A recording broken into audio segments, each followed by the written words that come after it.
Now I'm going to demonstrate how to use some handy tools that you might want to have in your kitchen herb garden.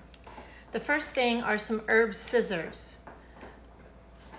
These are just simple small scissors that you can use to cut off parts of a plant. For example, this one is a little spindly. This is a lavender, so I'm going to cut it back a little bit.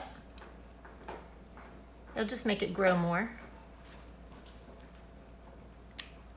And I can dry these herbs or I can propagate them. The next thing I want to show you is what I call my choppers.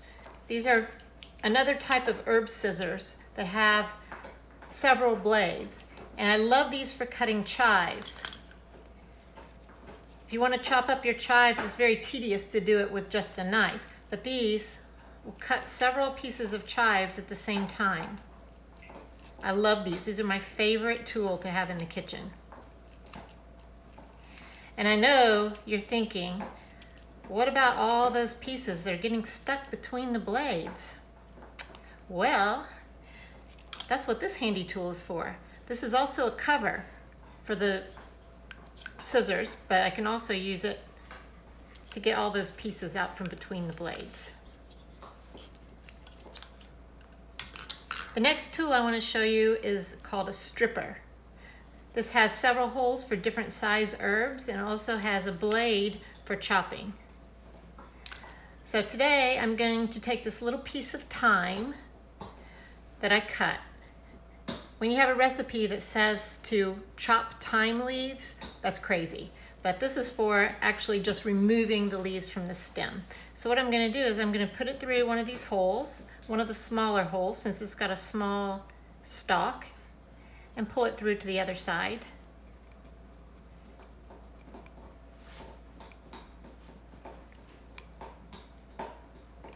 And it'll remove those leaves easily. And the last tool I want to show you is a mortar and pestle. I have some basil leaves here that I previously dried. Normally I don't chop these up until I'm ready to use them, but I'm going to show you, if you want to store them, how you can use a mortar and pestle to pulverize these leaves and cut them up easily into smaller pieces. Sometimes it takes a little bit of work.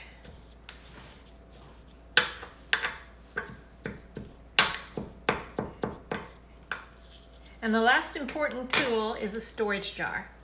So if you're going to store these herbs, you need a jar that has a good seal. This has a nice rubber seal.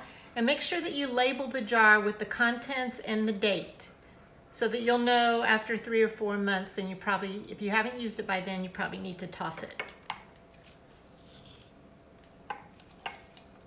So I'm going to store these crushed basil leaves